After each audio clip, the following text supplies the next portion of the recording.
మనం రోడ్డెమ్మటి పోతూ ఉంటే ఎంతో అందమైన భవనాలు, వాటిపైన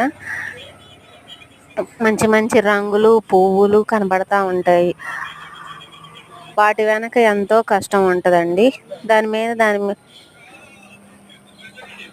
చెక్కల మీద నించొని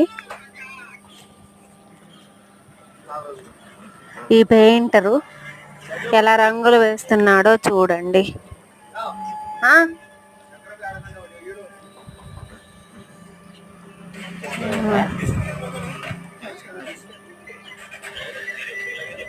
ఎంత కష్టం ఉందో చూడండి.